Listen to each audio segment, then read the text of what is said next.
License and registration. Boy. The words cut through the quiet moment as Officer Trent Lawson stepped toward the driver's side door with a hand already resting on his holster. The insult landed with a weight that carried 30 years of buried hate. In the next breath, the violence came fast.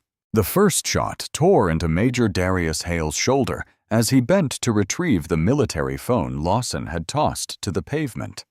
The second shot drove through his thigh as the cuffs clicked shut, dropping him to one knee in sharp, humiliating pain that stole the air from his lungs and blurred his vision.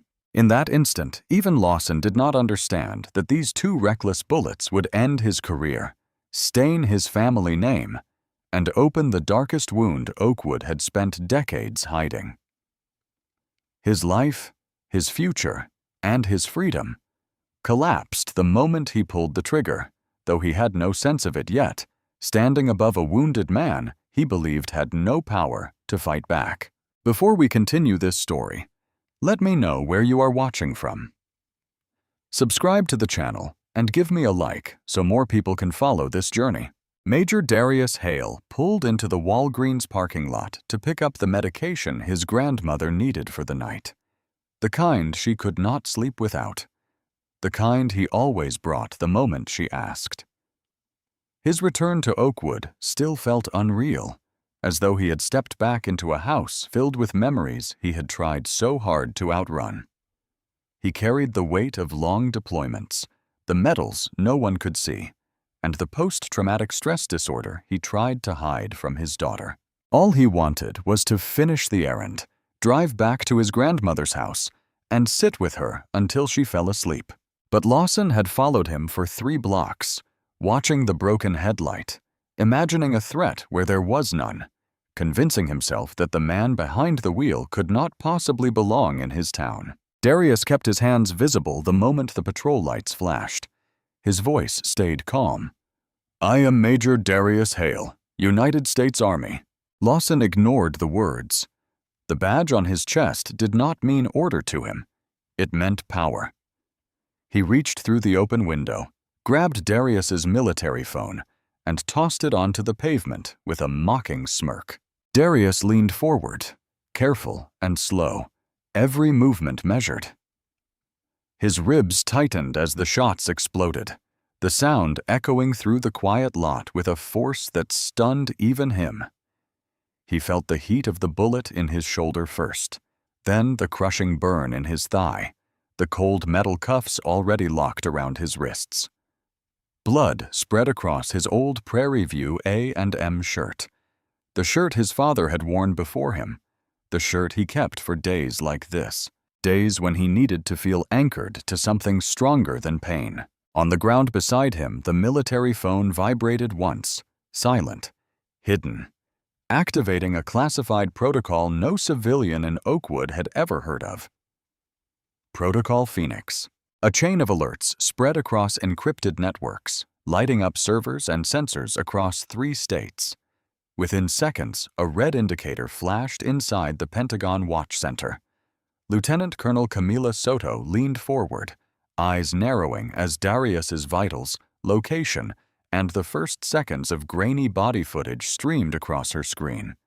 She shouted into the intercom with a steady voice sharpened by urgency. "Officer down! Domestic! Major Darius Hale!" Her words moved with precision through the room. Generals stood. Analysts pushed away their chairs.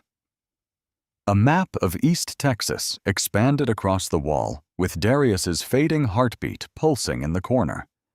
Within minutes, someone placed a secure call to the one person who had the authority to launch the response Oakwood had never imagined. General Elena Crow listened without speaking. She had seen war, loss, and every shade of injustice. She had lost soldiers under her command, buried their names, and carried their stories with a weight she never allowed anyone to see. But the moment she heard Darius's name, she knew this would be different.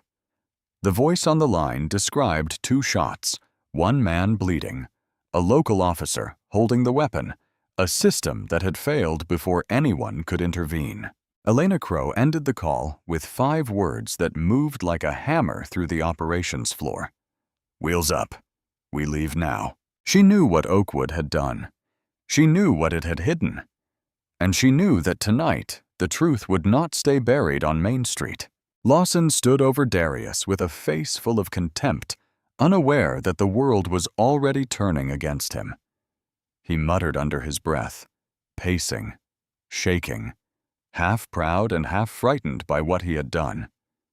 He believed the town would protect him. He believed the badge would shield him. He believed no one important would ever care.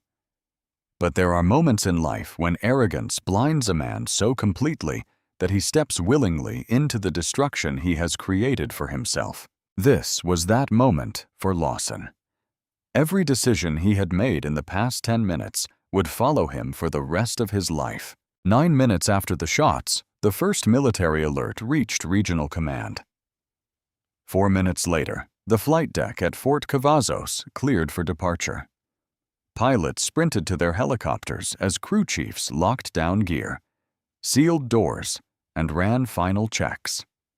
Soldiers fastened harnesses and spoke in quick, clipped sentences. Every second mattered because Darius's heart rate was slipping. The flight manifest loaded. The rotors began to spin. Dust rose from the tarmac. At 19 minutes, 2 Black Hawk helicopters lifted into the night sky, their engines thundering through the darkness with a force that shook windows across the base. Oakwood still did not know what was coming. Darius lay bleeding against the curb, his breaths uneven, his vision dimming. Yet even as pain pressed through him, he felt the faint vibration of the phone again, a pulse he recognized, a signal he had trained to understand. Help was coming. Real help. Help that did not depend on local politics or whispered promises. Help that answered to a higher oath. By the time the Black Hawks reached the tree line outside town, Darius was drifting in and out of consciousness. But he would remember the sound, the deep, rising thunder of rotor blades cutting through the Texas night. A sound Lawson would never forget. A sound that marked the beginning of the end for every corrupt man who had controlled Oakwood for 3 decades. Donovan Briggs had always believed the past could be buried. He believed that memory faded, that truth lost its voice, that a frightened 14-year-old boy would grow into a man who no longer remembered the way his father's body fell to the pavement years earlier. But memory lives in the places where pain was born. And on this night, as 2 Black Hawk helicopters screamed toward Oakwood, the ghosts of that year rose with a force he could no longer control. Darius Hale had been only a child then, standing beside Marcus Hale during a stop that never should have happened, listening to Briggs' bark orders designed to provoke fear, watching his father keep his hands raised, steady and calm. Marcus had spoken a simple sentence. "My son is here. Please be careful." Briggs answered with a bullet. The county ruled it justified in 48 hours. Darius carried that image into adulthood like a wound that never healed, shaping the man he became, the soldier he trained to be, and the nightmares that followed him into every deployment. He learned to track insurgents through mountains, to interrogate men who lied for a living, to read silence as clearly as sound. Yet he could not escape the memory of his father's hand slipping from his own as the life drained out of him on a Texas road. That single moment carved a hollow in him that no medal, promotion, or battlefield victory could ever fill. In the present, as the Black Hawks descended through the night, the sound vibrated through the bones of everyone on Main Street. Dust lifted from the pavement. People stepped back, shielding their eyes as the rotor wash spread across the storefronts. Darius lay strapped to a stretcher beside the ambulance, drifting between consciousness and darkness, his mind caught somewhere between the memory of that long-ago year and the pain of this new wound. His breathing was shallow. His hands were cold. Yet he forced his eyes open when he heard the engines roar overhead. He knew that sound. He had trained inside aircraft like these. He had seen them carry wounded soldiers out of danger. Tonight, he was the one being carried, and he felt a quiet shame rise in him, an old instinct whispering that he should be the protector, not the one protected. But shame gave way to something steadier as the helicopter's shadow passed over him.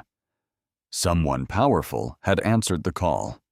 Someone who would not let Oakwood bury another Hale. General Elena Crow stepped out of the helicopter with a precision that told everyone she had led men and women through places far more hostile than this small Texas street. She wore no expression of shock, only the cold, controlled anger of a commander who had seen one of her own shot and left to bleed on a sidewalk. Her boots touched the ground with purpose. Her eyes cut toward Lawson, who stood near the patrol car with his hands half raised, half defiant, half confused. She walked straight toward him, her voice calm and final. "You just shot one of mine. Hands up." Lawson hesitated. He did not fully understand who she was. He understood only that someone he had never seen before, a black woman in full general's uniform, was speaking to him as though his badge meant nothing. Panic flickered behind his eyes. His feet shifted. Then he made the mistake that sealed his fate. He ran. The shredders moved before anyone else could react. A military working dog sprinted past them, closing the distance with ruthless speed. Lawson made it only 20 yards before the dog took him down in the dirt, locking onto his arm with a force that ripped the last illusion of power from him. He screamed. The sound rose and then broke in short, ragged breaths as the operator secured him, rolled him onto his stomach, and placed him in restraints far stronger than any he had placed on Darius. Elena Crow watched without blinking. She saw the man who had believed himself untouchable. She saw the stain of arrogance on him. And she saw the truth she had known the moment she received the call. Oakwood had become a place where the uniform she served meant less than a simple lie told by a corrupt officer. Nearby, Darius struggled to remain awake long enough to understand what was happening. His consciousness blurred between memory and reality. He saw the helicopter lights, bright and sharp. He heard footsteps approaching. He felt the sting of antiseptic on his skin as medics checked his wounds. He tried to lift his hand. It felt heavy. He tried to speak. The words broke into a whisper. "Is my grandmother safe?" A medic leaned close, steadying the oxygen mask against his face. "We will take care of her.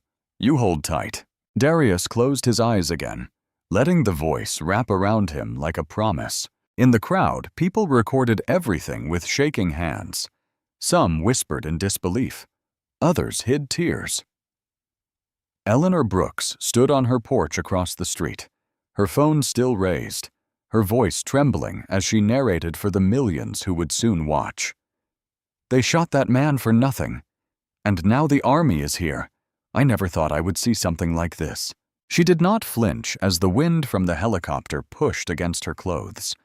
She kept filming because she knew, deep in her bones, that truth was fragile unless captured. She had lived through years when justice belonged only to those who could afford it. She would not let this moment vanish. Meanwhile, miles away, Donovan Briggs received the first frantic call that something had gone wrong. Lawson had fired. Darius was down. Helicopters were landing on Main Street.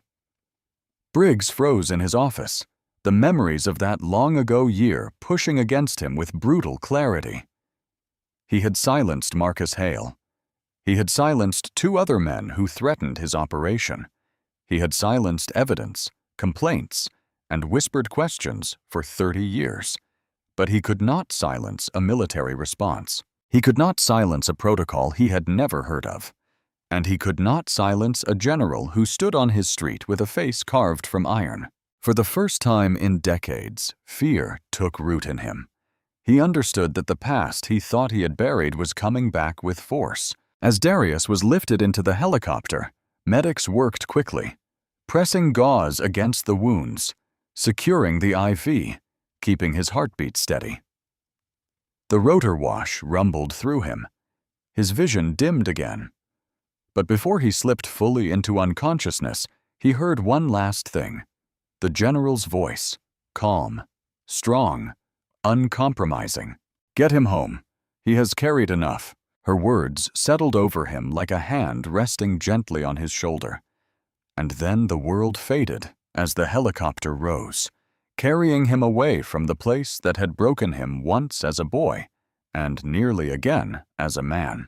Behind them, Oakwood trembled in the dark, knowing something irreversible had begun. The truth had returned. The ghosts had awakened.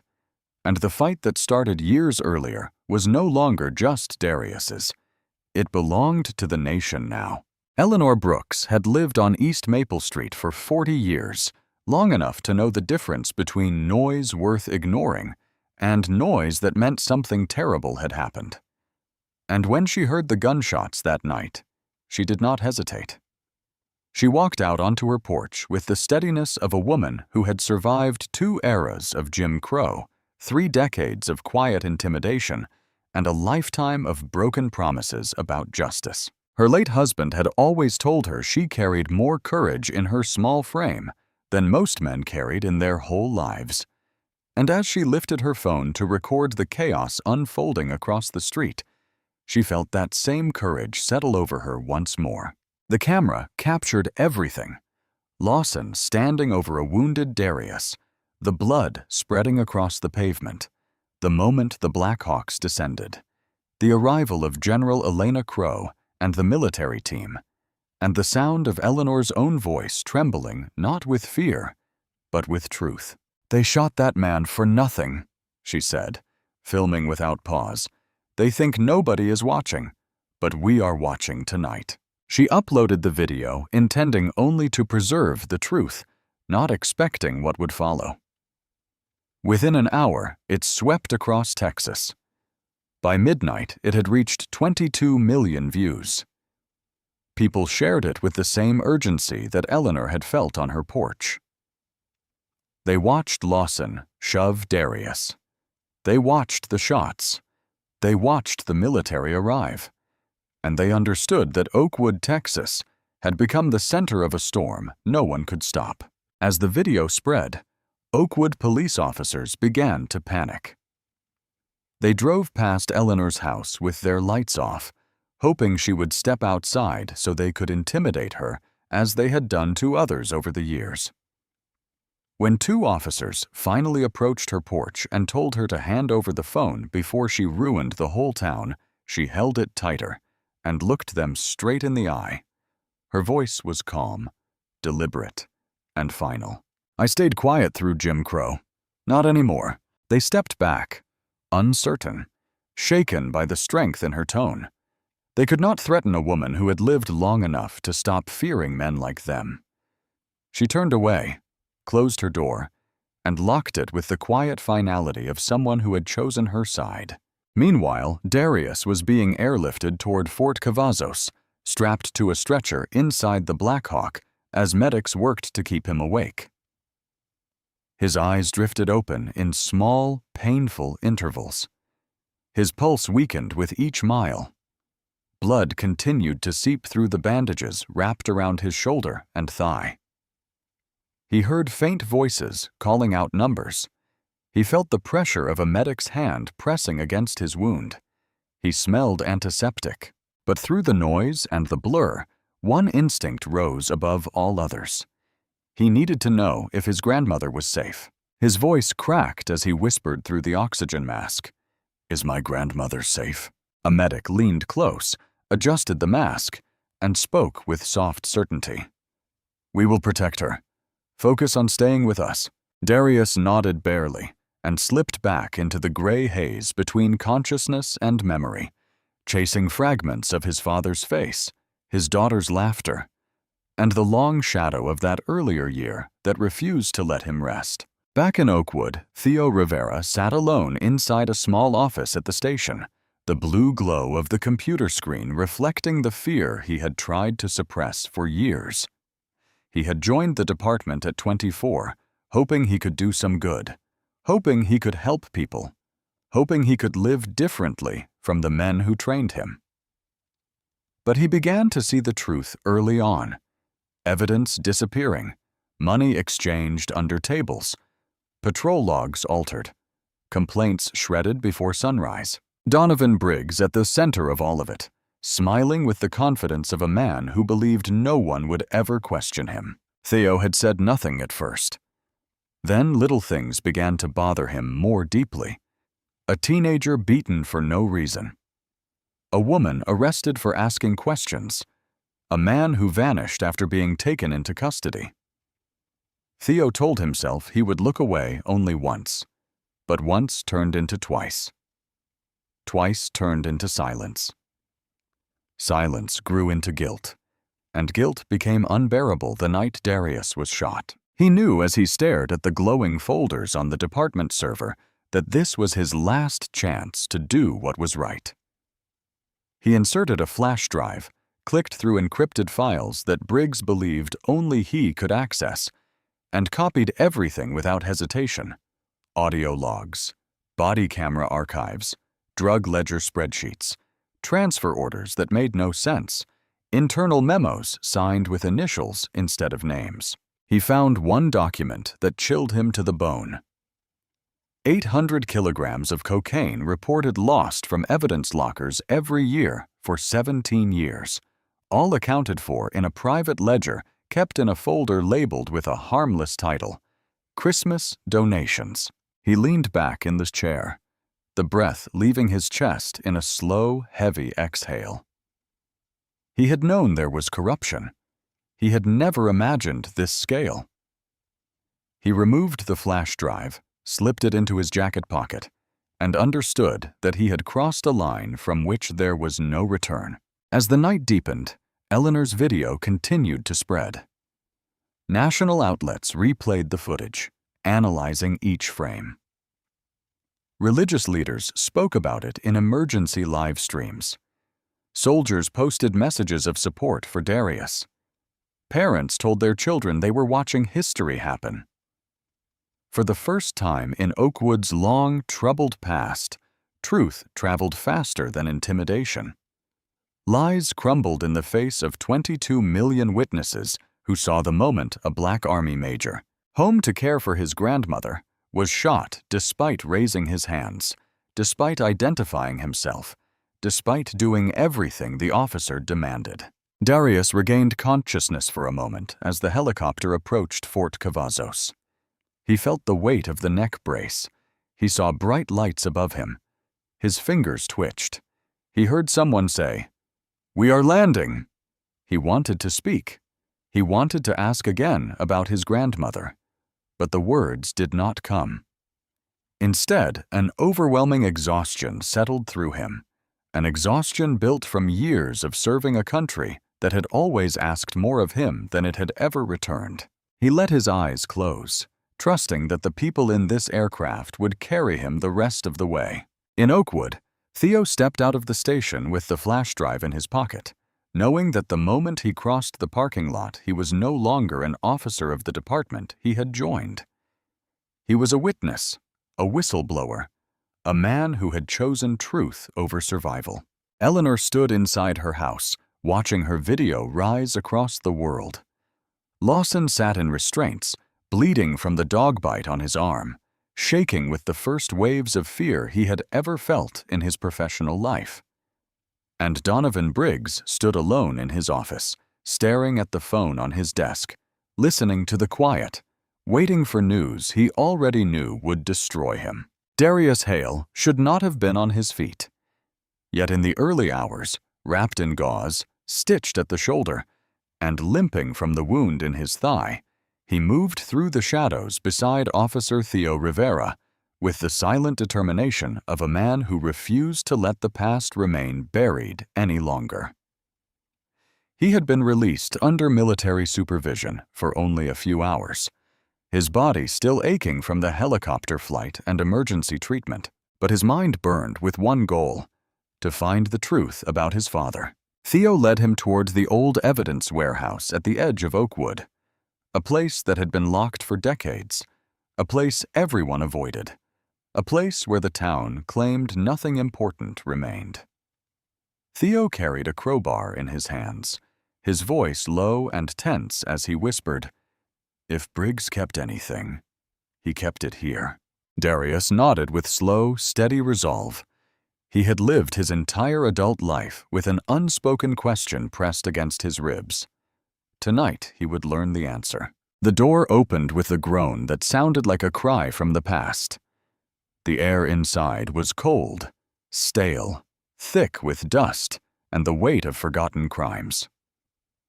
Shelves lined the walls, covered in boxes labeled with numbers no longer used by any active system. Evidence tags hung loose. Bags had yellowed. Files had curled.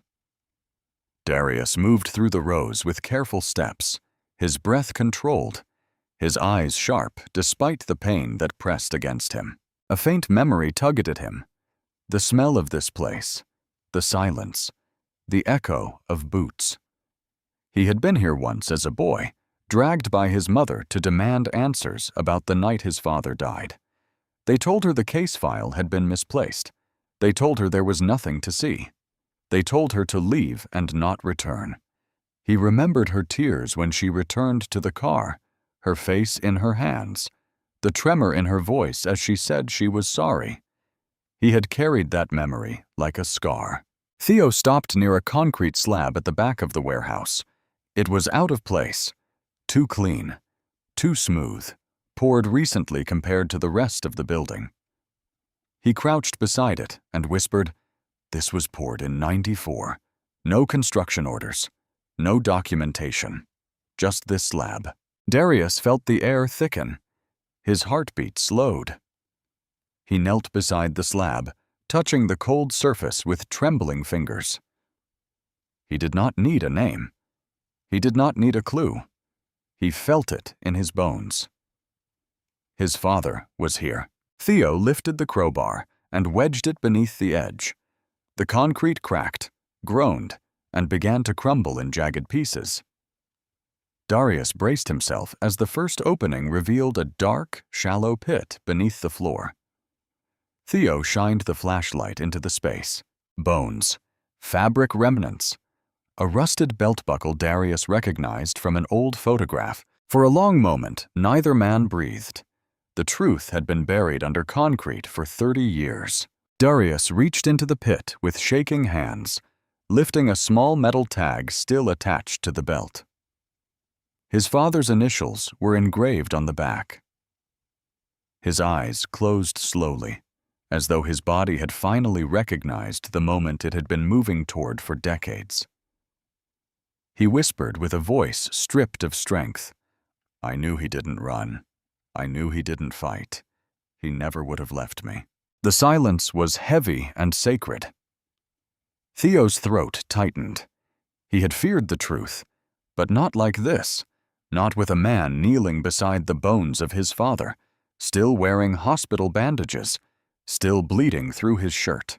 Outside, headlights swept across the warehouse wall. Theo stiffened. Darius looked up sharply. The engine revved. A door slammed. Heavy footsteps pounded toward the entrance. Theo whispered, "It's Briggs." The name struck like a warning shot. Darius rose slowly, his hand gripping the edge of a shelf for balance. He was still half-healed, half dizzy, half broken. But he was ready. Donovan Briggs stepped inside with a pistol raised, his face twisted with rage and fear. "You should have stayed out of this," he growled, pointing the gun at the man he had tried to break as a child. Darius stood tall, despite the pain, his voice steady. "You murdered my father." Briggs did not deny it. He only lifted the gun higher. The first shot came fast. Darius felt the impact slam into his side, sending him back against the shelves. Theo fired in return, his bullet striking Briggs in the leg. Briggs collapsed to the floor with a scream that echoed through the concrete. Papers flew. Blood streaked the dust. Darius pulled himself upright, gripping his abdomen, refusing to fall. Briggs cursed through clenched teeth, shouting accusations, threats, lies, but his voice no longer mattered. The truth lay exposed at their feet. The silence after the struggle felt deeper than any shout. Theo moved to restrain Briggs while Darius pressed his hand against his bleeding side, breathing slowly through the pain. Outside, the world of Oakwood was erupting. News of Eleanor Brooks's video had reached every home. Protesters formed around the police department. Families stood shoulder to shoulder carrying signs with Darius's name. Anger swelled into confrontation. Officers in riot gear pushed forward. The crowd pushed back. Something broke. A bottle shattered. A baton swung. Someone screamed. Then the sound no town expects to hear from its own police. Live rounds fired into a crowd. Panic tore through the streets. 4 people fell. Their bodies hit the pavement in a moment that marked the darkest hour in Oakwood's history. Word spread instantly. Images flooded social media. People watched in disbelief as a small Texas town descended into violence. The mayor issued a rushed statement claiming control. The district attorney insisted the force was justified. But none of it mattered. The world had seen what Oakwood had become. A place where truth was buried under concrete. A place where a police chief murdered to protect a racket. A place where a man was shot while handcuffed. A place where a peaceful crowd had been met with bullets. Inside the warehouse, Darius forced himself to stand. His vision blurred, but his resolve sharpened. The truth had been found. His father had been found.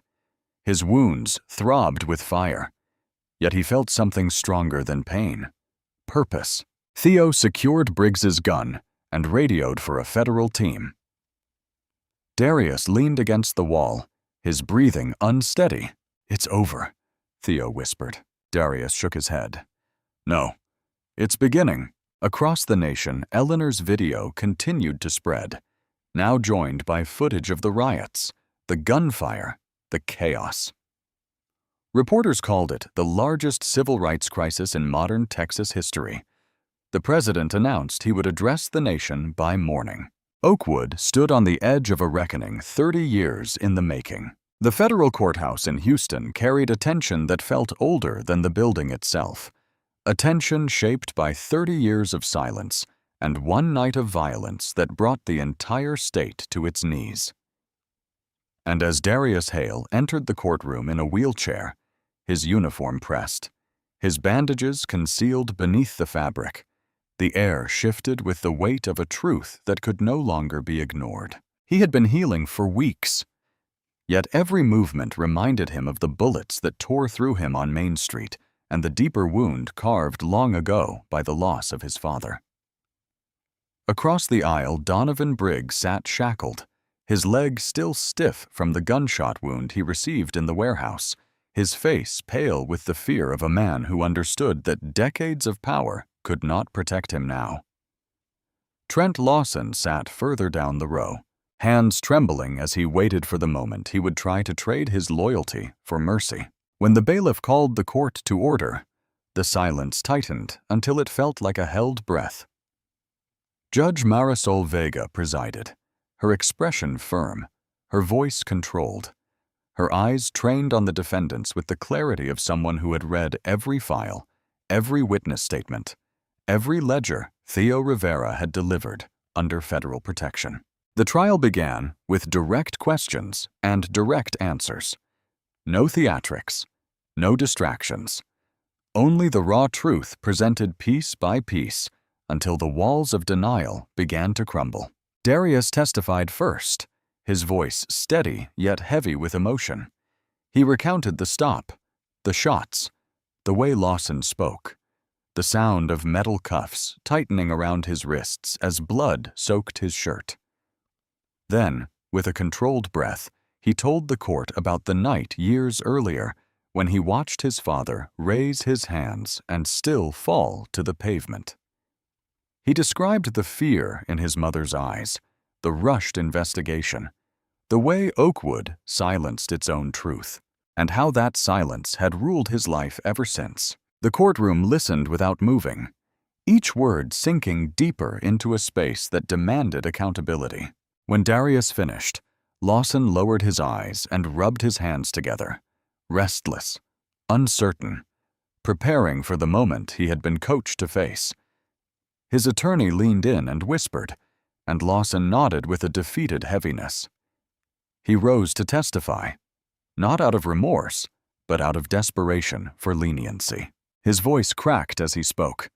He admitted that he fired without cause, that Darius was already handcuffed, that Briggs had told him for years to control the ones who looked like trouble, and that controlling them often meant force, intimidation, and falsified reports. Then the courtroom froze when he spoke the words everyone dreaded. Chief Briggs killed Marcus Hale, shot him, buried him, told us it was self-defense, told us to keep quiet. Briggs slammed his fist on the table and shouted, "You lying coward!" But the marshals restrained him before he could rise.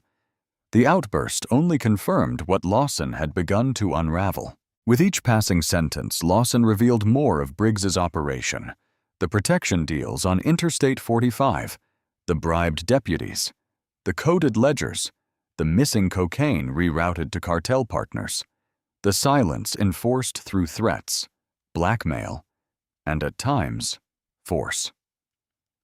Lawson's voice trembled when he described how Briggs ordered him to stop Darius on Main Street. The moment he saw the name on the license, he said, "Make it rough."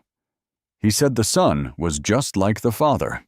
The courtroom absorbed every word with a mixture of grief and rage.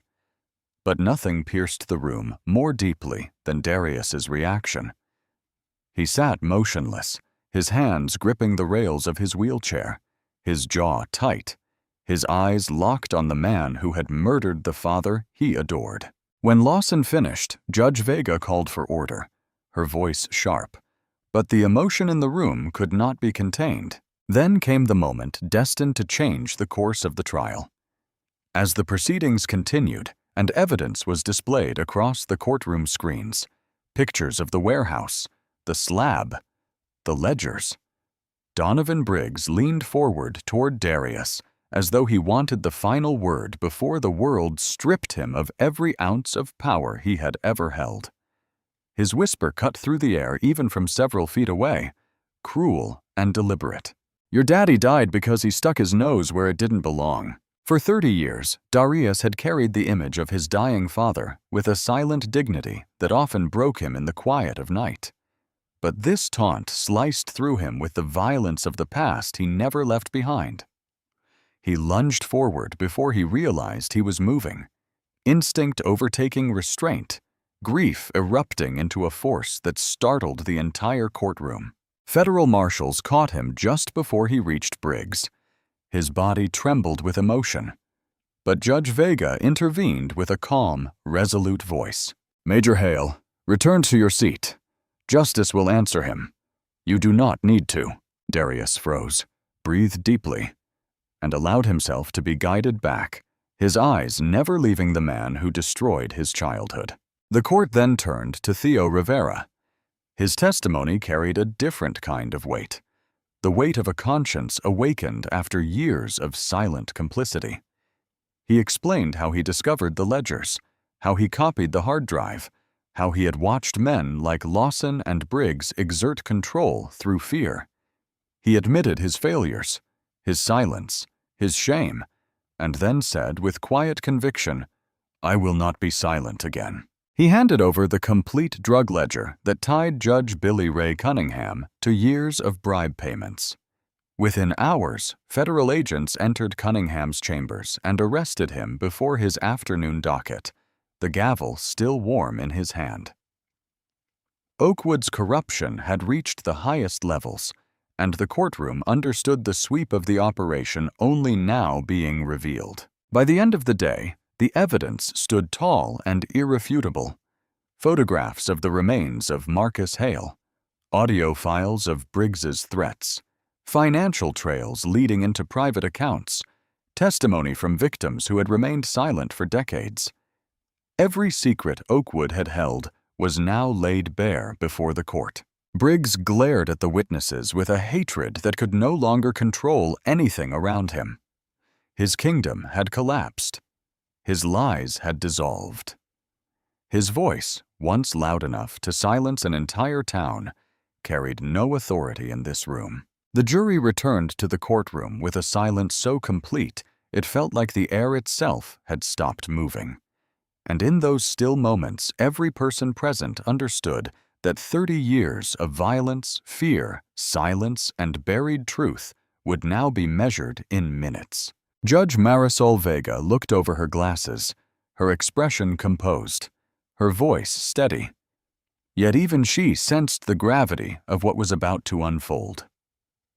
Darius Hale sat in his wheelchair beside the federal prosecutors, the pain in his body held firmly behind a quiet strength.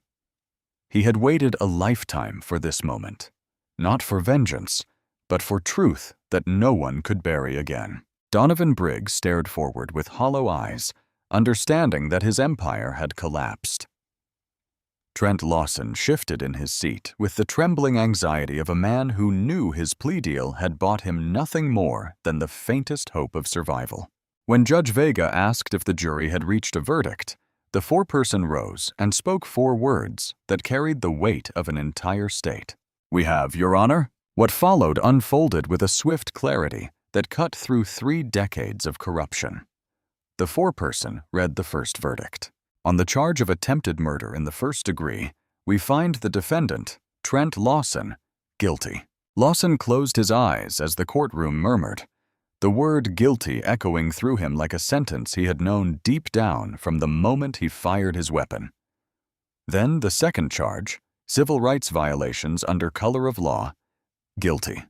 Excessive force resulting in great bodily harm, guilty. The list continued, each count marking a life forever changed, each word stripping away the uniform Lawson once believed protected him. When the final charge was read, Lawson sagged back in his chair, his career, his freedom, and his identity erased in less time than it took him to pull the trigger. Then came the verdict everyone awaited with attention that nearly shook the room. On the charge of first-degree murder of Marcus Hale, we find the defendant, Donovan Briggs, guilty. The words struck like a bell. Darius inhaled sharply. A breath held for 30 years, finally released. The foreperson continued. Racketeering, guilty. Conspiracy, guilty. Tampering with evidence, guilty. Drug distribution, guilty. Abuse of authority, guilty. The counts went on, each one painting a portrait of a man who had believed himself untouchable. Donovan Briggs did not blink. His face remained cold, stripped of its bravado, stripped of its power. He looked not at Darius, but at the wall, as though he could not bear to face the man whose life he tried to destroy. Judge Vega closed the folder before her and spoke her ruling with a clear, unwavering tone. Lawson, 35 years without parole. Briggs, life without parole, to be served in federal prison without privilege or protective custody. The room remained silent, absorbing the truth that justice had finally spoken. Yet the consequences of that verdict extended far beyond the courthouse. When Lawson entered Huntsville prison, he carried with him a reputation that no man inside could overlook. A former Marine, a former officer who shot a Black Army major while handcuffed. Within days, tension brewed around him. Within weeks, it erupted. 19 stab wounds, a fight in the shower block, a permanent paralysis that left him confined to a bed for the rest of his life. He survived. But the man who once strutted through Oakwood as if he owned its streets now lay helpless, unable to move without assistance, unable to speak without fear, living with the consequences of his own cruelty. Donovan Briggs fared no better. 9 days after his sentencing, guards found him in his solitary cell, the thin bedsheet twisted into a rope. The final act of a man who chose escape over accountability. His note, angered, bitter, delusional, contained only one line. "I protected this town. Now the town killed me." The nation read it with disbelief. Oakwood read it with a mixture of relief and sorrow, knowing that justice for Marcus Hale had come. But the pain he caused would not vanish overnight. Within weeks, the Department of Justice took direct control of the Oakwood Police Department. Audits revealed missing evidence dating back 25 years, falsified arrest records, bribes disguised as donations, and a network of officers who enforced a hierarchy built on fear and silence. One by one, those involved were suspended, investigated, charged, or dismissed. Some cooperated with federal authorities. Some fled. Others resigned quietly, hoping to avoid the spotlight. But no one escaped the reality that the department they once believed unbreakable had dissolved in the wake of one man's survival and one town's long-buried truth. The state of Texas, under national pressure, ordered a full disbandment of the Oakwood Police Department. Every badge surrendered, every vehicle impounded, every office cleared, every complaint reopened. Federal oversight replaced local control with new officers recruited from across the state, each vetted through a rigorous process designed to prevent corruption from taking root again. For the first time in the town's history, Oakwood would rebuild its law enforcement foundation from the ground up without the weight of men like Briggs or the shadows of their crimes. Meanwhile, Darius continued his recovery in a military medical center, surrounded by surgeons, therapists, and commanders who understood not only the wounds on his body, but the wounds carried in his mind. His nights were marked by memories of gunfire, of dust rising in Iraq, of the concrete slab where his father lay, of the sound of the cuffs clicking around his wrists while he bled on the ground.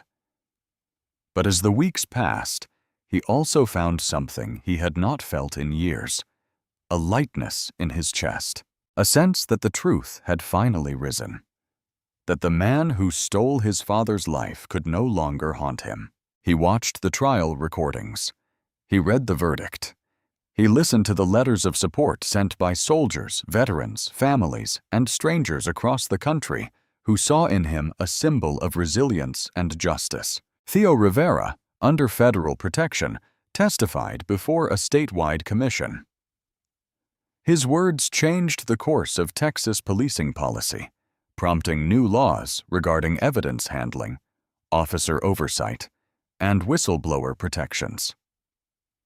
He lived with the knowledge that he had waited too long to act, but he also carried the certainty that he finally stood on the right side of truth. 1 year later, the morning sun rose over Oakwood with a gentleness the town had not felt in decades.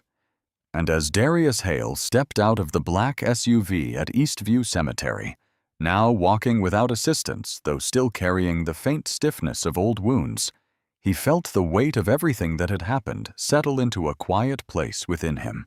The wind moved softly across the grass as he approached his father's headstone, a simple marker that had waited 30 years for the truth to be spoken aloud.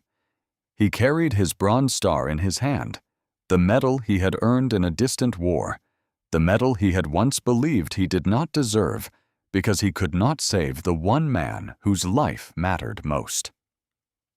Yet today, he understood that honoring his father meant carrying forward the strength the man had given him, not the guilt that had haunted him. He knelt, placed the medal on the cool stone, and whispered, "I came home, Dad." The words came from a place deep within him, a place shaped by trauma, sacrifice, survival, and the long road toward justice. His voice trembled, but only with gratitude. In the year since the verdicts, Oakwood had transformed in ways no one had imagined possible. A federal transition team had overseen the complete reconstruction of the police department, replacing every officer who had served under Donovan Briggs. For the first time in the town's 148-year history, Oakwood elected a black police chief, a woman named Clarissa Hodge, whose leadership brought calm and transparency to a community once fractured by fear. Public meetings were open and crowded. Citizens asked questions without being silenced. Children walked to school without avoiding certain streets. Stores that once closed early stayed open late, no longer worried about the intimidation that hovered over them for generations. The sound of sirens no longer meant danger. It meant service. People spoke of change not as a distant dream, but as a reality they lived each day. Darius returned to active duty as a lieutenant colonel after months of rehabilitation. And with that return came a new sense of purpose. He worked with military and civilian leaders to build a national initiative aimed at protecting vulnerable communities from the kind of unchecked power that had ruled Oakwood for decades.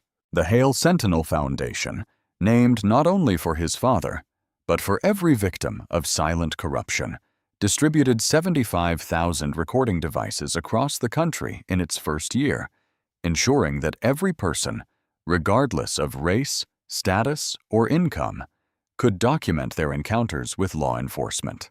Schools integrated Sentinel training into their safety programs. Churches hosted community workshops. Veterans groups volunteered to teach the elderly how to use the devices. The initiative grew beyond anything Darius had imagined, transforming him from a victim of violence into a champion for accountability. At home, life changed in quieter, more intimate ways. Isla moved in with her father full-time, her small suitcase parked neatly beside her bedroom wall at his grandmother's house, now hers as well. She decorated her room with drawings of helicopters, stars, and the word hope written in careful block letters. She held his hand when nightmares rose, whispering, "You're safe, Daddy," with the same tenderness he once wished he could give his own father. Darius and his ex-wife found a peaceful rhythm of co-parenting built on respect and shared commitments. On weekends, the three of them attended community forums together, showing a united front before audiences eager to understand how healing could begin after trauma. Loretta Hale, proud but gently tired from the weight of the year, became the voice of wisdom at every town hall meeting. People listened to her not because she was loud, but because her truth came wrapped in the dignity of 80 years lived with courage. She stood beside Darius during the launch of the Sentinel Foundation and told the crowd, "My son died for the truth, and my grandson nearly did too. We are done burying truth in this town." Her words became a slogan painted on murals across Oakwood streets. General Elena Crow visited Oakwood twice during the year, each time welcomed with applause. She and Darius shared a bond forged in crisis, a bond of mutual respect anchored in the belief that justice cannot survive without vigilance. During her most recent visit, she walked the Interstate 45 corridor with him, pointing to the highway that had served as the backbone of Briggs's racket. "This road won't carry fear anymore," she said. Darius nodded, knowing that every mile of concrete held memories of suffering, but also the seeds of change. The federal oversight of Oakwood brought economic renewal. Grants flowed into the schools. New businesses opened along Main Street. A memorial for victims of police violence was installed in the center of town, with Marcus Hale's name engraved at the top. People left flowers daily. Some left notes of apology for past silence. Others left letters of hope for the next generation. The space became a quiet reminder that grief, when honored, could guide a community toward something better. As Darius left the cemetery that morning, he saw a small gathering outside the community center. Children held Sentinel devices in their hands, listening to a volunteer explain how each recording could protect them. A boy no more than 10 approached Darius shyly. His eyes were wide with admiration. "Sir," he said softly, "do I have to be afraid now?" Darius looked at him for a long moment, remembering the fear he carried as a child. The nights he lay awake listening for footsteps outside his window. The decades he lived trying to outrun a truth the town refused to confront. He placed a gentle hand on the boy's shoulder and answered with a voice filled with hope. "You don't have to be afraid. You just get to live." The boy nodded, gripping the small device as if it were a shield. Darius stepped back, watching him run to join the others. The moment felt like a closing chapter, one written not with triumph, but with quiet redemption. He turned toward the sunlight, letting it warm his face, letting it ease the weight of memory. Thank you for listening.